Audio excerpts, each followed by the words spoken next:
Hey, my name is Ryan Jaso, and I'm going to get a bit more in depth with the LBPro backend. And let's first talk about the type of access that we allow. We've got two different types of access. First of all, we can either give full admin access where your team members, your employees see all of this, see projects, product specifications, et cetera, et cetera. So they can get full access or they can see the projects only. So they have the ability to see everybody on the team's projects, but they can't manipulate products, specifications, team accounts, billing, or other settings. Okay. So those are the two different types of access. Now, this is what team projects looks like if I have access to that. Notice I only have one project here, so that's why I only see one project here. If I had multiple team members using this account and they were adding their own projects, I would see them all right here on this screen. Products, we talked about products in the last video, how we can add, edit, delete, and then we can even do import exports via spreadsheet to add multiple at a time.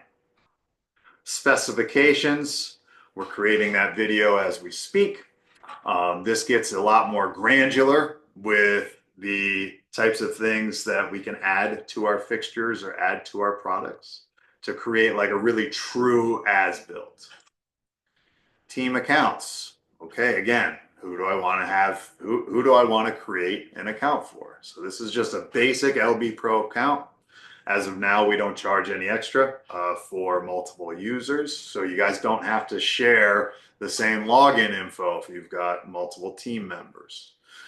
So this just gives them the ability to create designs, to create proposals using all of the default settings that the admin or administrators have created.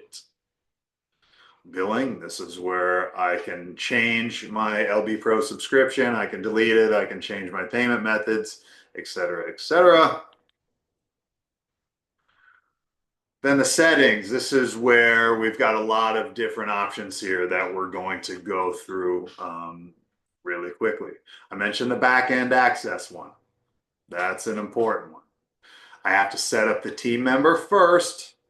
Then I can set up what type of backend access I want to give them. Design app, you're probably never going to use this, so I'm not even going to discuss it. Proposal design, absolutely. You want to get in here. This is where you're going to add your logo. That company profile that we discussed in an earlier video. That's 2, 4, 5-page PDF talking about your company, getting people excited about what you do, your reviews, how you do it. The proposal design, all that is just what colors I'm using and for my header and footer. Totally up to you if you want to adjust that. We do have a Photoshop template that you can download, change the colors, and then re-upload. Terms and conditions, you'll definitely want to adjust that. This is very generic, so adjust your terms and conditions. Proposal pricing, this is all of your default stuff. And every bit of this can be changed on a per project basis. However, these are your defaults. What is my default labor price?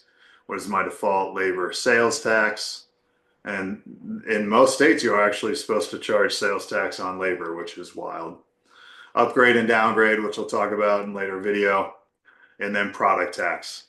We're at average 7%, but again, I can change that on a per project basis if I'm working in different areas. Proposal defaults. Yes, you're going to want to use this. What do I want to show in my proposals? Okay. Do I want to hide the labor pricing? Do I not want to hide all of this and just show one lump sum? Okay. So these are simply defaults. All of them or none of them can be unchecked during each individual proposal. Area tags. It's a company cam feature, not something that I'm utilizing right now, but people are used to using company cam may use tags. Project labels, same thing with labels, another company cam feature. What status is that? This is just my default labels. Same thing with tasks. This is where I would create my default tasks right here. Another company cam feature. Other labors, this would be something that I would charge for on a somewhat regular basis that I just quickly wanted to be able to add into a proposal. And then I can create default type of discounts as well. Again, discounts that I'm giving on a somewhat regular basis. I just want to be able to click a button and add it to a proposal. So that's the back end. That's the company settings.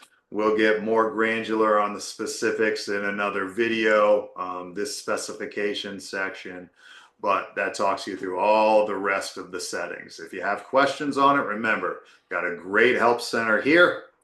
You can watch more of our video series, or you can call a Lighting Boss sales representative.